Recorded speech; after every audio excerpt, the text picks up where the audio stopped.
Hello friends. In our last video, we have seen how we can create the AKS cluster and how we can deploy our Argo CD instance, right? And also we have seen a couple more depth details about how we can deploy the applications on Argo CD. Okay. So in this, we're gonna see how we can create the AKS cluster. Even we have created a last post, but we want to take a deep look like what are the things you can optimize it and what we have done in this and what you can optimize further or what you can do further to check lot, right? So there is a lot of the customization is needed as per our own organizations, and different organization has own requirements. Yeah, let's see that. Welcome to FoxuTech. So we have already covered our how we can provision an instance. So we have already explained how bit about like what are the things you can do in this post.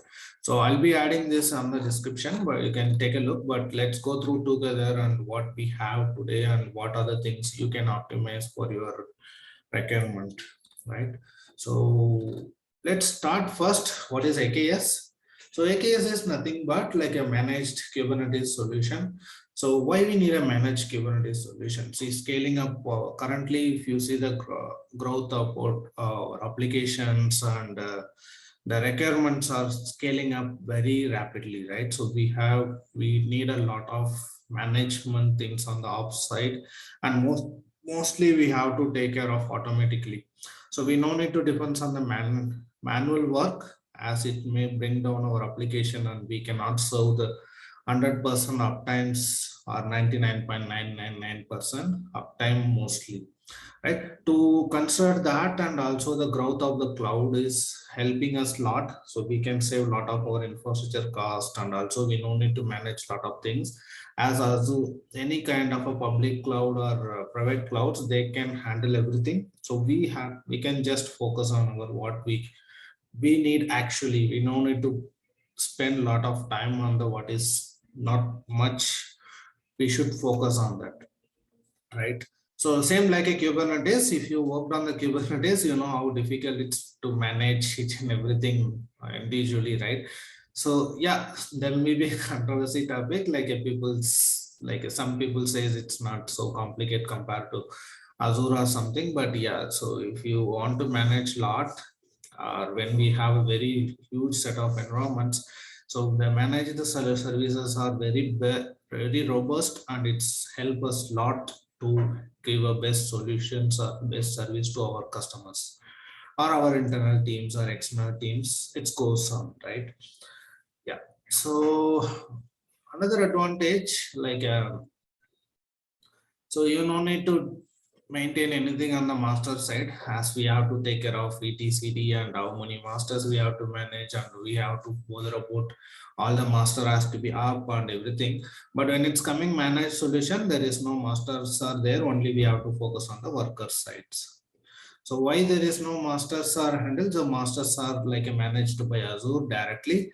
So you can see in this diagram, so we have tried to explain what are the things inside, as you know already if you are working on the Kubernetes. So one is API service and control manager and etcd, and scheduler takes care to schedule the job parts to the workers, right? So we are just skipping here this whole part. We no need to maintain anything over here. So these all will be handled completely by Azure, right? So we no need to bother here. So only thing what we can consider about is like a backups of the etcd. So that is obviously needed. Why? Because sometimes we may need to move our cluster from Azure managed solution to different solutions, or if you are planning your migration from Azure to AWS or AWS to Google Cloud or anything, right? So you may need a requirement, or sometimes some complete environment may be vanished. It's good to have some backups. Either you can take a etcd backup, or either you can take a, you can use, there is a lot of tools like Velory or open source tools. So that is always recommended even by the Azure. So those things we need to take care, but it's out of box, right? And what we have to do it with the AKS, just we need to maintain our pods and what of the application we are using. Those things and connections, those part we have to take care of it, right? So that is what it's give best advantage to us, and that's how we can optimize a lot on the, we can save a lot of time with the managed solutions. I'm not only speaking here Azure Kubernetes, it's rather any managed solutions.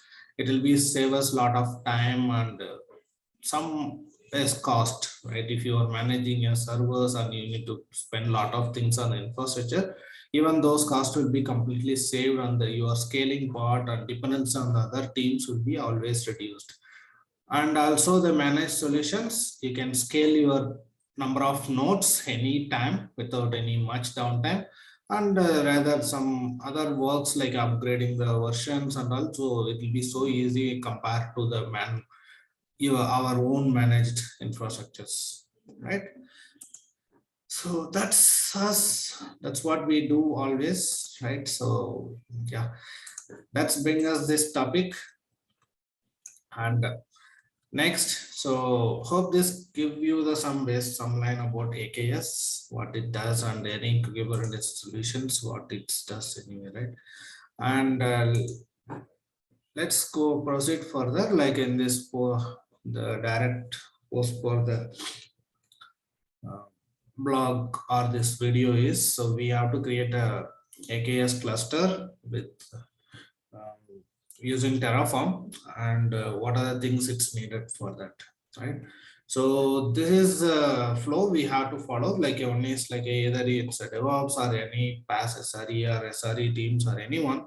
So they can provisioning you the clusters mostly, and I don't know what it changes for the organization, but mostly the DevOps or SRE people are responsible based on the teams and the environments. Or cloud SREs, there will be different names, right?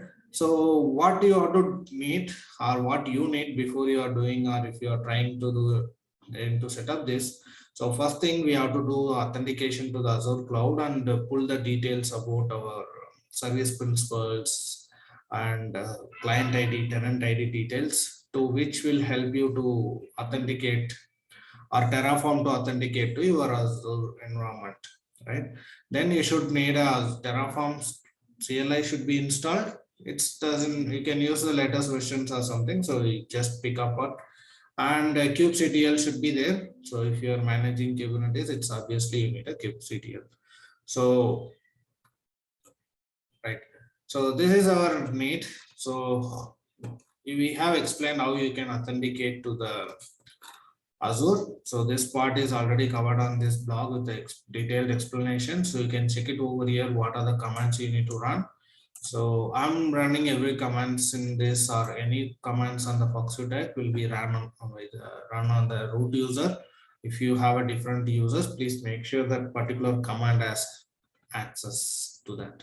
Right? By default, it will be there, but in case, right? So you need to take care of that part. And wherever I'm keeping XXX, you should replace this with your subscription details. How you can pull the subscription details? Nothing. So you can just go to your portal.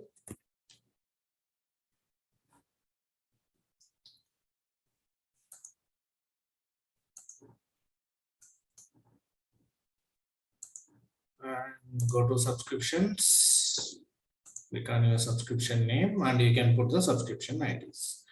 Right, so you can take the subscription ID and you can give the details here. Wherever it's expecting a subscription ID, please replace it, right? And otherwise, if you are logging through the AZ login, so whenever you are logging, it will ask you to log into the device login. Then you have to give the authentication code. Once you given, it will give you all the details. Even here, the ID is referring to subscription ID. You can replace with that. Okay, so no need to come to the portal. So this all will pull you the client ID, client secrets, and tenant ID, everything. So you can have everything. Please be noted somewhere. So each and every values are important. Why? Because we're going to use this in the Terraform variables. Okay. So let's jump into the sample demo. So let's see what we can do, what we are going to do on this. So let me log into my instance. So, okay. So, and also what we are achieving here, right? So, whenever we are creating a Terraform script, or if you are creating any kind of infrastructure, it's always good practice to store your Terraform state file on any of the centralized place or common place to make sure there is no local changes done or locally there is anything get offended your infrastructure, right? So those things you for that what we have done here. So we have created a Azure storage account, and as we are using completely Azure, so we are keeping every data in our Azure environment, right? So we have provisioned storage account for that, and we are storing our Azure state files, sorry, Terraform state file on the Azure storage. So let's see that. And these are all the my scripts, but if you have the details, you can have our, we can have these files, everything in our GitHub. So we have everything stored in this location, and this is our report details. I'll add it in the description. You can check it, or if you want. So it's a, you can open a GitHub FoxuTech, and in that Kubernetes is the repository. Okay, so what you can do, you can log into GitHub. There is the end URL, and go to the repositories, and you can check our first one is Kubernetes, and you can check on it. So in this, AKS is for the creating a AKS environment with all the details, right? So in this, there is a more, mainly there is a 4 files. So main.tf, output.tf, provider.tf, and variable.tf, right? So let's see one by one what it does. So let me start with the provider.tf. So provider.tf is nothing but it stands for the basic requirements. What is the Terraform version you should use, and what is the Azure RM modules version you should use. It always should be greater than 0.12 for the Terraform script, and version for the Azure AMS 2.0. As there is a lot of change they did in the Azure side, so 1.0 and 2.0, there is very large changes. You can just go through it on the Terraform official portal. So those will explain you all the details. And then is a backend. So which backend you want to use? As I said, so we are using Azure containers, Azure blob storage. So in the Azure blob storage, where it's located, every details we are storing here. So this is our storage account name, and this is the container inside. And inside that, what is the key we should use it, right? So every details are here. So once we have set this, next step is providers. So in the provider section, we should always mention which subscription ID we are using, and what is the client IDs and secrets and tenant ID for the Azure, sorry, yeah, Azure. And also we should call these features to enable these options. Okay, so these are mandatory things. In case if you don't want to use any kind of a backend, please remove this section. But if you wish to store it, please continue this. Or if you want to replace with any other preferable storage for you, either it can be a Artifactory, or either if you want to store it on the AWS S3 bucket or Google Cloud. So you can replace with whatever the preferable locations, it's up to you, right? Again, this is more focused on Azure. If you are using any other cloud solutions, you can just replace with the provider's details, right? So first thing is a provider. So next thing is like we have to see about main.tf. So main.tf is a primary file where it contains all the functionality what we're going to create. It's like it's all the blocks what we are doing. So let me explain what are the blocks we have here. So first is like a resource group. Anything if you are doing in Azure, the very mandatory thing is resource groups. Please be sure you have a resource group. If not, you can use a Terraform to create a resource groups. Okay. Our case, we have already existing resource group, so I'm not creating it. I'm just defining it here what I'm doing, right? And then what we are doing, so we need a log analytics for some cases, like we have to see what is happening on our clusters and we have to pull the data. Otherwise, you need to again enabling and this will be additional effects for us. So no need to do such a additional effects. What we are doing, so I'm just creating the log analytics workspace along with my AKS. Okay. So with this, let's see in the Azure portal, once it created, what we can do or what it's capable of. But initially it may take little time to load, but you can experiment with all these details. So here I'm pulling a data a workspace name and what is the details, and this all will see where it's coming from, right? And also I'm reading my Azure resource group name from the previous section. Even you can call directly from your environment, but along with this I'm creating manually. Sorry, I'm calling in the blocks, right? And location I have defined here. So this all will see it on the next section. Sorry, next file. And once the log analytics is created, then we are coming mainly for the Kubernetes, right? So there is a Kubernetes block, so Azure Kubernetes cluster block, and we have naming like what is the name you want to give for your cluster and which location it should be, and again once again for the resource group, and what is the DNS prefix you are preparing. So it's up to you. You can give whatever you want, the cluster name and DNS prefix, and make sure you are giving a right resource group and right location wherever you want. Next is like a agent pool. So we are as we said, like we need a nodes to be deployed. So worker has to be there on the agent pool. So this agent pool will have a agent count, like a number of workers, how many workers you want to handle. So you can define the numbers and what is the size it should be. So as it's for the demo, I'm using a very low level or basic machines.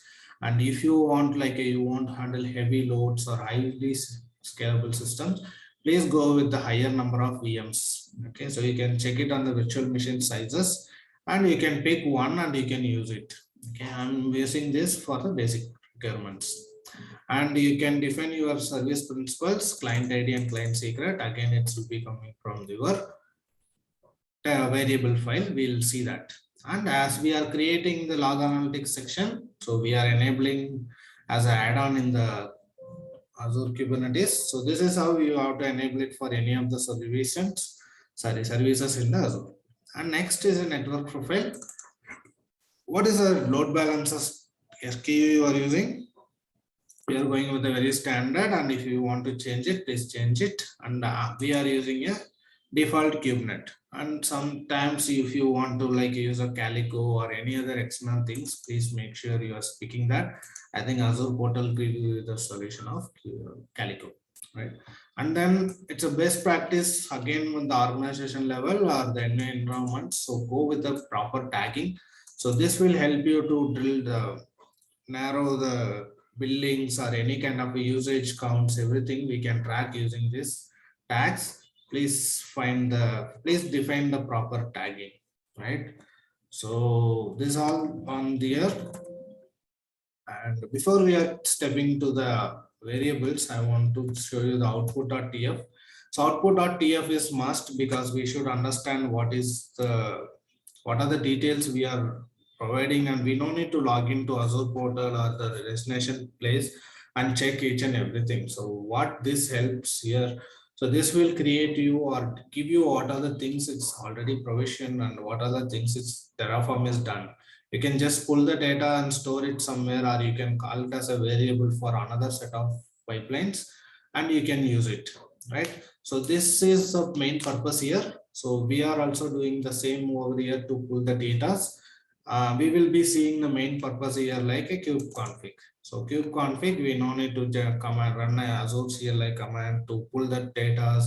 Again, we no need to do multiple works. To avoiding that, what we are doing, we're gonna pull it directly from the Terraform and we're gonna store it in our environment and we're gonna check the Kubernetes without logging to the Azure portal, right? And it will give you your host details and the FQD and all those details. We'll see that output once we have done everything. So until then, so let's close it now. Next section is a variable sections. I'm not opening my variables over here. Sorry, in my terminal because I have stored all my subscription details, client ID and client secrets and tenants. So I don't want to expose it outside, so that I'm using it directly from the GitHub. Okay. And what is my resource group I want? So this is my resource group I'm naming here. And if what is the agent count I should have? So agent count, I'm going with the 3 nodes. If you wish to go for 3, 4, 5 or 2, so it's up to you. You can change it. And this 2 you can ignore it. This is for the other application. And next is like a variables and DNS prefix. As we seen DNS prefix, we can define it. So where we are defining it here, so main.tf, you can see there is a DNS prefix section, right?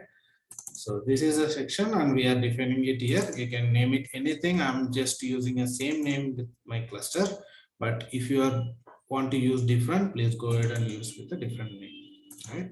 So you can, it's no need to be both are same. It can use anything. Next is a cluster name. Again, cluster name is same, so we are using it. Location, as I said, I'm using ASTS, and if you wish to use any other locations, you can use it, as Azure is available more than 20 places. So you have to pick one of the region wherever you are using. Right. So this is what, and next is like a workspace name. So again, the workspace name where we are calling. So the workspace name here, so we are defining what name we should define. So I'm doing like my just preferable name. You can change with your own, so it doesn't matter. And what SKU you are using, I'm using a per GP 2018. So you can pick these details from your plan. This can be changed because of every organization has their own details. So you need to change this SKUs based on your subscription permissions, or whatever the Azure is provided to you, you can check it. So as it's open, I'm using a just trial purpose. I'm using a very basic one. If you have a higher bandwidth numbers, so you can use pick up that, right? All right. So we have everything over here. So we have all the scripts ready, everything, right? So now we can proceed to provisioning our Terraform. So before that, we have to just put the command called Terraform in it. So what it does, it will just check over all the script and it will pull all the backend modules and keep it on our Terraform script file. So how you can check? You can check in the Terraform ls-a. If you are using a Linux environment, you can see it will be creating a .terraform file and it will create the log file to store our data, right?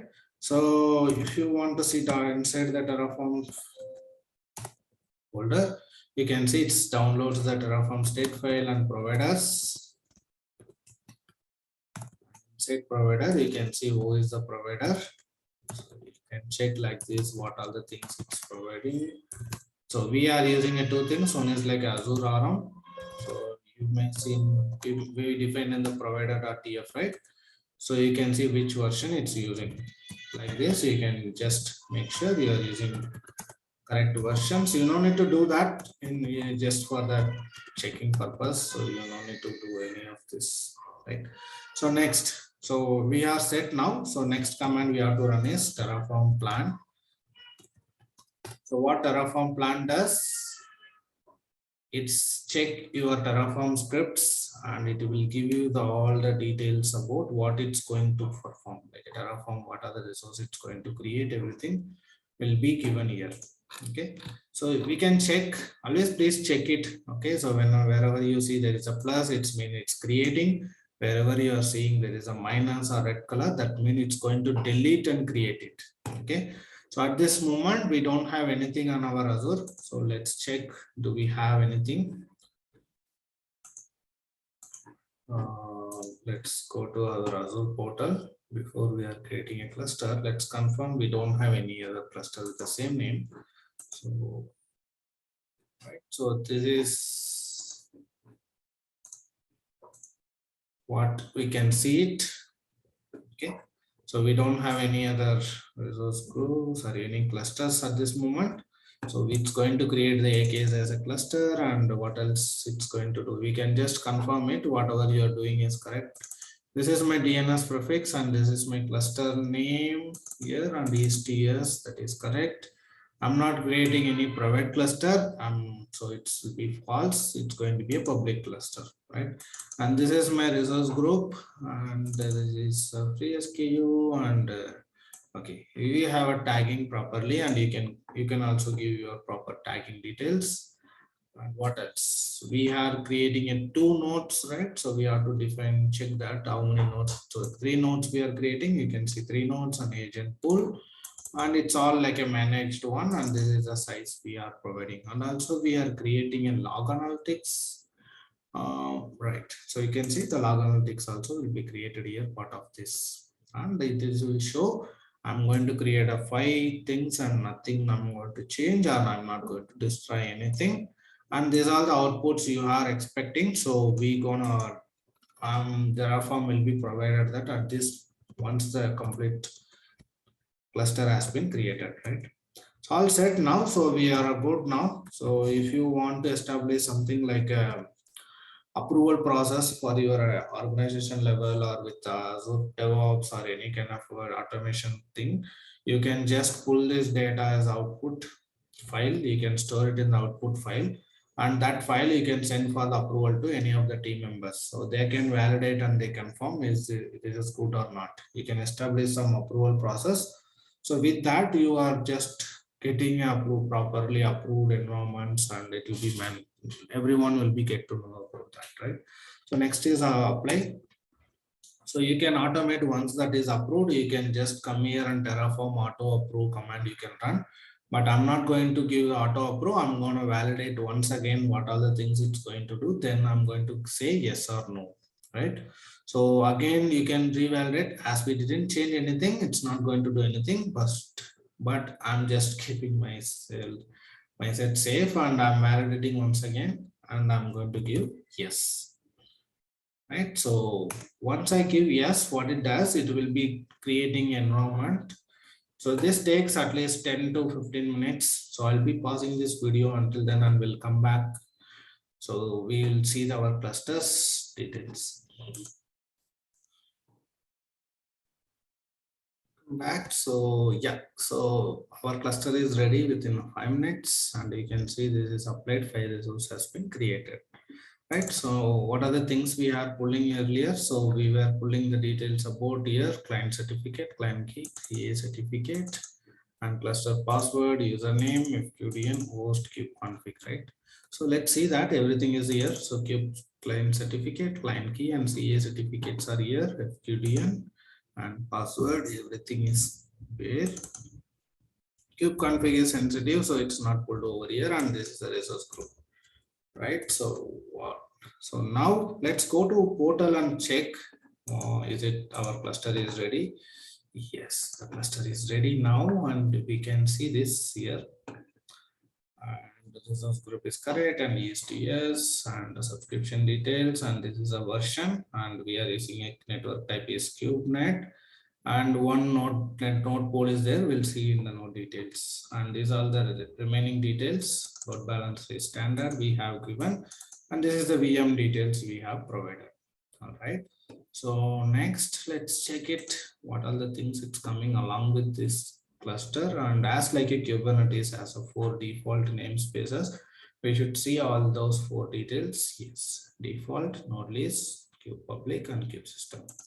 And when we check the workloads, you should see the again default workloads, and you can see OMS agent resource group is additionally coming from the past solutions. Okay, so configurations, do we have any config map? Yes, there is a default config maps, nothing especially more. So next, so node pools. So let's see in the node pools what are the things we are getting. So what are the things it's coming like a node pool name. This is what the node pool name we have given. So we have defined this node pool name in the main.tf. So we have here agent pool, and how many nodes we have given? 3, right? So 3 is the count, and this is a Kubernetes version, and this is a size, and even there is operating systems. Linux is there, but if you are again it supports Windows based Docker containers also. but it will be like a same like this. You can run Windows containers also here. And these are the nodes. Either you can check it like this directly, what is the nodes and what is the status, or even you can go to the node pools and see the counts over here. So these are the nodes, and 3 nodes we have, and we can see the node size nodes here.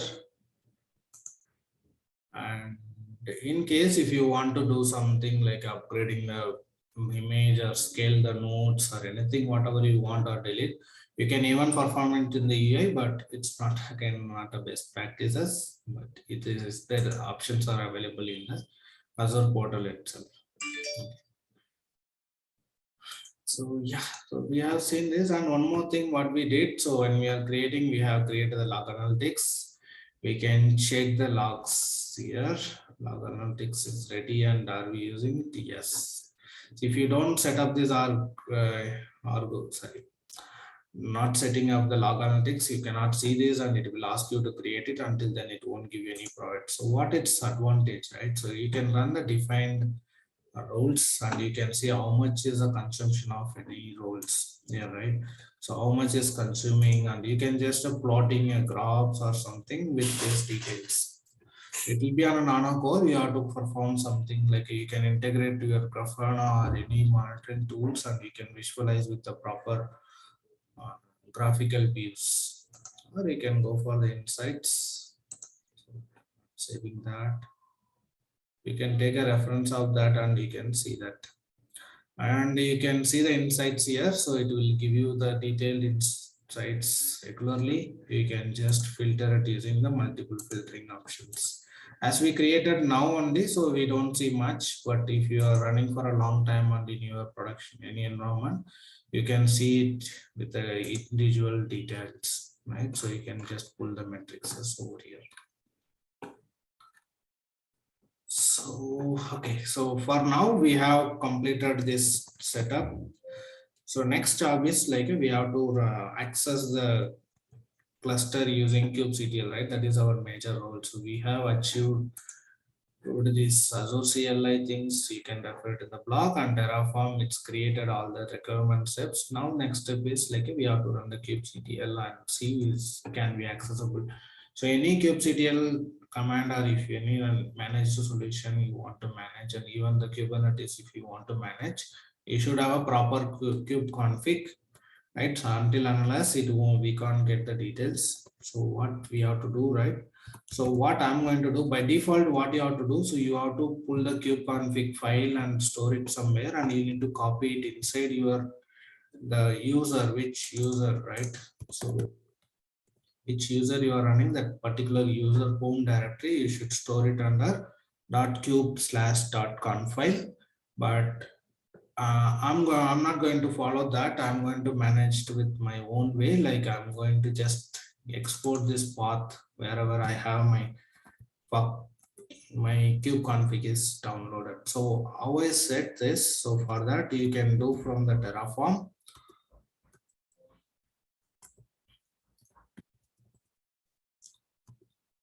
So with the Terraform output, kubectl Terraform output kube config, and store it as a Fox kube8.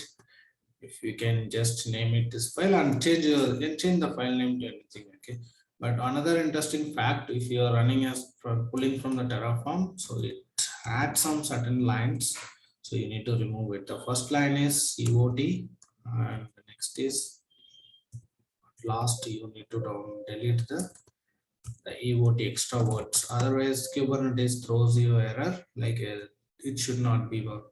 It should not be there. Or you can't access the Kubernetes like this. So right. So now we have pulled all these details and we have this. So let's run the kubectl command and see is it our we can access the nodes, right? So it's a AKS cluster. So let's see that get nodes will give you the what other nodes are there. So we can just compare it. It's just for your reference, so you don't need to compare by default. Okay, so just go check it.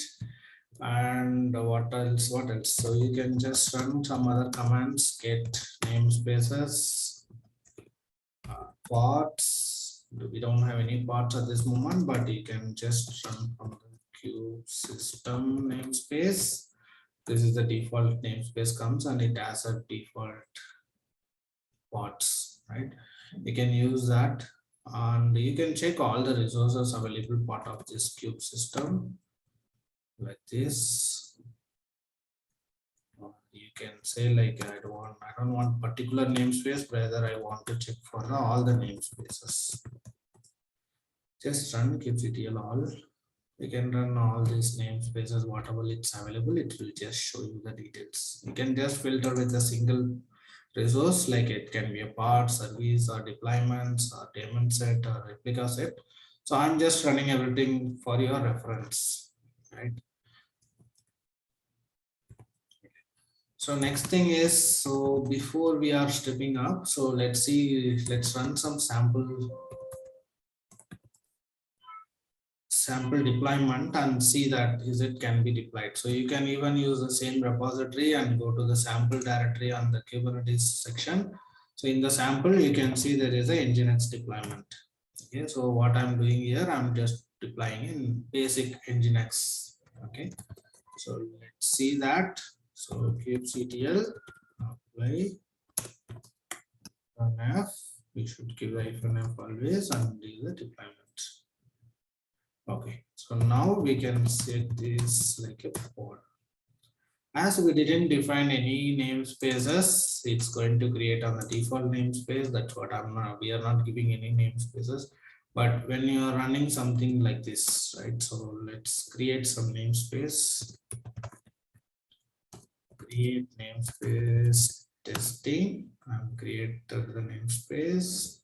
So now, whenever you are running, so you can just call it as testing and you can run like this. So what it does, let's see that. So when you do the get pod, you can see the Nginx is up and running now, right? But this is on which namespace? This is on the default namespace. So we can see that.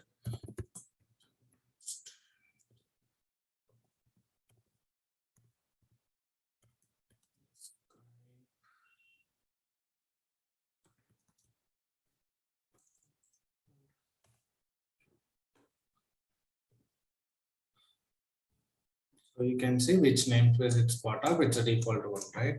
So now we have did another deployment also, right? So with the namespace testing, so you can see it here. So let me do another check.